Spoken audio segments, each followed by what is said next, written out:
Hi friends, ಇವತ್ತಿನ ಅಮ್ಮನಲೋಕ recipes channel ಅಲ್ಲಿ ನಾನು ನಿಮಗೆ ಈ ಒಂದು ಮಟರ್ ಮಶ್ರೂಮ್ ಕರಿನ ಹೇಗೆ ಮಾಡೋದು ಅಂತ ತಿಳಿಸ್ಕೊಡ್ತಾ ಇದ್ದೀನಿ. ಫ್ರೆಂಡ್ಸ್, ಈ ಒಂದು ಕರಿ ತುಂಬಾನೇ ಚೆನ್ನಾಗಿರುತ್ತೆ. ಹಾಗೆ ರೆಸ್ಟೋರೆಂಟ್ ಸ್ಟೈಲ್ ಅಲ್ಲಿ ನಿಮ್ಮ ಮನೆಯಲ್ಲೇ ಇದನ್ನ ಮಾಡಿ ಹೊಟ್ಟೆ ತುಂಬಾ ತಿನ್ಬೋದು. ಹೌದು, ಇದನ್ನ ನೀವು ಬೇಕಾದ್ರೆ ನಿಮ್ಮ ಮನೆಯಲ್ಲಿ ಯಾವ್ದಾದ್ರು ಸಣ್ಣ ಪುಟ್ಟ ಪಾರ್ಟಿ ಅಥವಾ ಫಂಕ್ಷನ್ಸ್ ಏನಾದ್ರು ಮಾಡ್ತಿದ್ದೀರಾ ಅಂದ್ರೆ ಅದಕ್ಕೂ ಕೂಡ ರೆಡಿ ಮಾಡ್ಕೋಬಹುದು.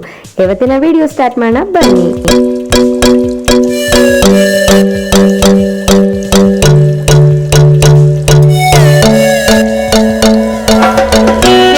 ಫ್ರೆಂಡ್ಸ್, ಮೊದಲಿಗೆ ಒಂದು ಮಿಕ್ಸಿ ಜಾರನ್ನು ತಗೊಂಡು ಅದಕ್ಕೆ ನಾನು ಹೇಳುವಂತಹ ಐಟಮ್ಸ್ಗಳನ್ನು ಹಾಕ್ಕೊಂಡು ರುಬ್ಕೊಳ್ಳಿ. ಮೊದಲಿಗೆ ಒಂದು ಅರ್ಧ ಕಪ್ ಆಗುವಷ್ಟು ಗೋಡಂಬಿ ಹಾಗೆ ಅರ್ಧ ಕಪ್ ಆಗುವಷ್ಟು ತೆಂಗಿನಕಾಯಿ ಎರಡನ್ನು ಚೆನ್ನಾಗಿ ನುಣ್ಣಿಗೆ ಪೇಸ್ಟ್ ಮಾಡಬೇಕು. ಸೊ ಇದಾದಮೇಲೆ ಲೆಸನ್ ನಂಬರ್ 1, ಗ್ಯಾಸ್ ಸ್ಟವ್ನ ಆನ್ ಮಾಡಿ ಅದಕ್ಕೆ ಒಂದು ಪಾತ್ರೆ ಇಟ್ಬಿಟ್ಟು ಅದಕ್ಕೆ ನೀರನ್ನು ಹಾಕಿ ಹಸಿ ಬಟಾಣಿ ಕಾಳನ್ನು ಹಾಕಬೇಕು. ಫ್ರೆಂಡ್ಸ್, ಹಸಿ ಬಟಾಣಿ ಕಾಳು ಹಾಕೋದ್ರಿಂದ ತಿನ್ನೋದ್ರಿಂದ ತುಂಬಾ ರುಚಿ ಆಗಿರುತ್ತೆ, ಹಾಗೆ ಹೆಲ್ದಿ ಕೂಡ ಹೌದು. ಅದಾದಮೇಲೆ ಅಣಬೆ, ನಾವು ಮಶ್ರೂಮ್ ಅಂತೀವಲ್ಲ ಅದನ್ನು ಕೂಡ ಹಾಕೋಬೇಕು. ನಾನಿಲ್ಲಿ 1 ಪ್ಯಾಕೆಟ್ ಆಗುವಷ್ಟು ಮಶ್ರೂಮನ್ನು ಯೂಸ್ ಮಾಡಿದ್ದೀನಿ. ಹಾಗೆ 200 ಗ್ರಾಮ್, ಒಂದು ಪ್ಯಾಕೆಟಲ್ಲಿ 200 ಗ್ರಾಮ್ ಇರುತ್ತೆ. ಅದಾದಮೇಲೆ ಬಟಾಣಿ ಕಾಳು ಹಾಗೆ ಅಣಬೆಗೆ ಸ್ವಲ್ಪ ಉಪ್ಪು ಹಾಕಿ ಚೆನ್ನಾಗಿ ಒಂದು ಕುದಿಸ್ಕೊಳ್ಳಿ, ಅಂದರೆ ಬೇಯಿಸ್ಕೊಳ್ಳಿ. ಅದಾದಮೇಲೆ ನೀರಂಶ ಎಲ್ಲ ತೆಗೆದು ಒಂದು ಬೌಲ್ಗೆ ಎತ್ತಿಟ್ಕೊಳ್ಳಿ. ಅದಾದಮೇಲೆ ಬಾಣಲೆ ಇಟ್ಬಿಟ್ಟು ಬಾಣಲೆಗೆ ನಾನಿಲ್ಲಿ ಯಾವ ಎಣ್ಣೆ ಯೂಸ್ ಮಾಡ್ತಿದ್ದೀನಿ ಅಂದರೆ ಸಾಸಿವೆ ಎಣ್ಣೆ ಹಾಗೆ ಅಡಿಗೆ ಎಣ್ಣೆ, ಕುಕ್ಕಿಂಗ್ ಆಯಿಲ್ ಹೇಳ್ತೀವಲ್ಲ, ಎರಡನ್ನೂ ಮಿಕ್ಸ್ ಮಾಡಿ ಹಾಕಿದ್ದೀನಿ. ಫ್ರೆಂಡ್ಸ್, ಸಾಸಿವೆ ಎಣ್ಣೆ ಯೂಸ್ ಮಾಡೋದ್ರಿಂದ ದೇಹಕ್ಕೆ ಹಲವಾರು ಲಾಭಗಳಿದೆ. ಸೊ ಇದನ್ನು ಅಭ್ಯಾಸ ಮಾಡ್ಕೊಳ್ಳಿ. ಅದಾದಮೇಲೆ ಜೀರಿಗೆ ಹಾಕ್ತಾಯಿದ್ದೀನಿ, ಎರಡು ಪಲಾವ್ ಎಲೆ ಹಾಗೆ 1 ಇಂಚಷ್ಟು ಚಕ್ಕೆ, ಲವಂಗ ಹಾಗೆ ಏಲಕ್ಕಿ ಕಾಯನ್ನು ಹಾಕಿ ನಾನಿಲ್ಲಿ ಫ್ರೈ ಮಾಡ್ತಾಯಿದ್ದೀನಿ. ಅದಾದಮೇಲೆ 1 ಬೌಲ್ ಆಗೋಷ್ಟು ಈರುಳ್ಳಿಯನ್ನು ಸಣ್ಣದಾಗಿ ಹೆಚ್ಚಿ ಅದನ್ನು ಕೂಡ ಆ್ಯಡ್ ಮಾಡ್ತಾಯಿದ್ದೀನಿ. ಇದು ಹಸಿ ಸ್ಮೆಲ್ ಹೋಗಬೇಕು, ಅಂದರೆ ನಿಮಗೆ ಇದು ಒಂದು ಗೋಲ್ಡನ್ ಕಲರ್ ಬ್ರೌನಲ್ಲಿ ಬರಬೇಕು, ಅಲ್ಲಿ ತನಕ ಇದನ್ನು ಫ್ರೈ ಮಾಡ್ಕೊಳ್ಳಿ. ಅದಾದಮೇಲೆ ಫ್ರೆಂಡ್ಸ್, ಎಣ್ಣೆ ಎಲ್ಲ ಬಿಟ್ಕೋತಾ ಇದೆ ಅಲ್ವಾ, ಈರುಳ್ಳಿಯಿಂದ ಎಣ್ಣೆ ಬಿಟ್ಕೊಂಡಾದಮೇಲೆ ನೀವು ಇದನ್ನು ಒಂದ್ಸಲ ಚೆಕ್ ಮಾಡ್ಕೊಳ್ಳಿ, ಯಾಕಂದರೆ ಈರುಳ್ಳಿ ಬೇಯಲಿಲ್ಲ ಅಂದರೆ ಈ ಗ್ರೇವಿ ಚೆನ್ನಾಗಾಗಲ್ಲ. ಸೊ ಅದಾದಮೇಲೆ ಖಾರಕ್ಕೆ 2 ಖಾರದ ಮೆಣಸಿನಕಾಯನ್ನು ಯೂಸ್ ಮಾಡಿದ್ದೀನಿ, ಹಸಿರಿನ ಮೆಣಸಿನಕಾಯನ್ನು ಯೂಸ್ ಮಾಡಿದ್ದೀನಿ. ನೀವು ಇದನ್ನು ಬೇಕಾದರೆ ಸ್ಕಿಪ್ ಮಾಡ್ಬೋದು. ಇಲ್ಲ ಅಂತ ಹೇಳಿದ್ರೆ ಇದಕ್ಕೆ ನೀವು ಖಾರನ ಸ್ವಲ್ಪ ಕಮ್ಮಿ ತಿಂತಾ ಇದ್ದೀವಿ ಅಂತಂದರೆ ಹಸಿರು ಮೆಣಸಿನಕಾಯಿ ಹಾಕೋ ನೆಸೆಸಿಟಿ ಇರೋಲ್ಲ.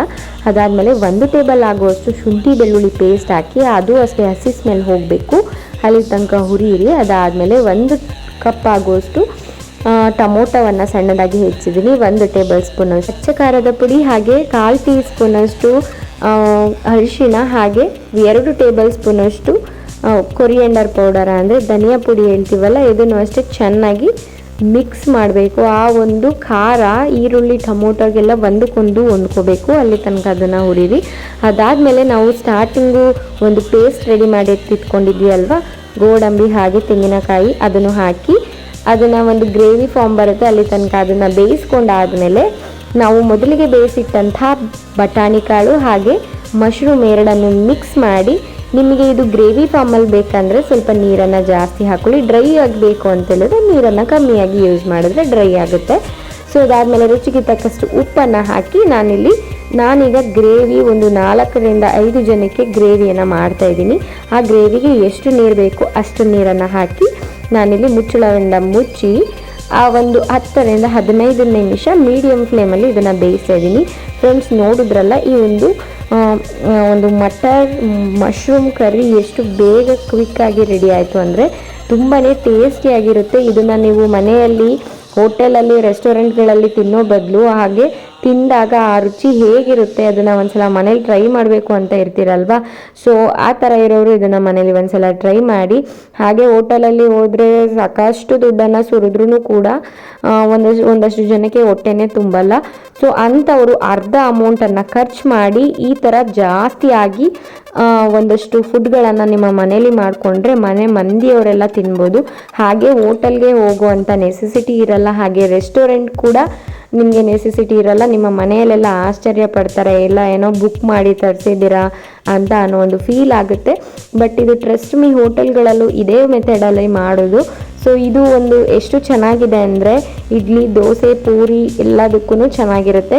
ಹಾಗೆ ಫ್ರೆಂಡ್ಸ್, ನಾನು ಲಾಸ್ಟ್ಗೆ ಒಂದು ಅರ್ಧ ಟೇಬಲ್ ಸ್ಪೂನಷ್ಟು ಗರಂ ಮಸಾಲ ಹಾಗೆ ಕೊತ್ತಂಬರಿ ಸೊಪ್ಪನ್ನ ಹಾಕಿ ಅದನ್ನು ಒಂದು ಸೈಡಿಗೆ ಎತ್ತಿಡ್ತಾ ಇದ್ದೀನಿ. ಅದಾದಮೇಲೆ ಸ್ವಲ್ಪ ಎಣ್ಣೆಯನ್ನು ಹಾಕ್ಕೊಂಡು ಅರ್ಧ ಟೇಬಲ್ ಸ್ಪೂನಷ್ಟು ಅಚ್ಚ ಖಾರದ ಪುಡಿ ಹಾಗೆ 1/4 ಟೀ ಸ್ಪೂನಷ್ಟು ಅರಿಶಿನ ಇದನ್ನೆಲ್ಲ ಹಾಕಿ ಇದಕ್ಕೆ ಒಗ್ಗರಣೆ ಹಾಕ್ತಿದ್ದೀನಿ. ಈ ಒಂದು ಒಗ್ಗರಣೆ ಹಾಕೋ ಇಂಟೆನ್ಷನ್ ಏನಪ್ಪ ಅಂದರೆ ಈ ಒಂದು ಖಾರ ನಿಮಗೆ ಖಾರ ಅನಿಸಲ್ಲ. ಯಾಕಂತ ಹೇಳಿದ್ರೆ ಎಣ್ಣೆ ಅಂಶ ಬಿದ್ದಿರೋದ್ರಿಂದ ಅಚ್ಚ ಖಾರದ ಪುಡಿ ನಿಮಗೆ ಖಾರ ಆಗೋದೇ ಇಲ್ಲ. ಯೂಶ್ವಲಿ ಕಲರ್ ಸ್ವಲ್ಪ ಚೆನ್ನಾಗಿ ಕಾಣಿಸುತ್ತೆ. ರೆಸ್ಟೋರೆಂಟ್ ಸ್ಟೈಲಲ್ಲಿ ಹೇಗೆ ನಿಮಗೆ ಈ ಒಂದು ಕರಿಗಳನ್ನು ಸರ್ವ್ ಮಾಡ್ತಾರೆ ಅದೇ ಥರ ಇರುತ್ತೆ. ಲಾಸ್ಟಿಗೆ ಕಸೂರಿ ಮೇಥಿಯನ್ನು ಹಾಕ್ಕೊಳ್ಳಿ. ಇದು ನಿಮಗೆ ಆಪ್ಷನಲ್, ಬೇಕು ಅಂದರೆ ಹಾಕ್ಕೋಬೋದು, ಇಲ್ಲಾಂದರೆ ಇಲ್ಲ.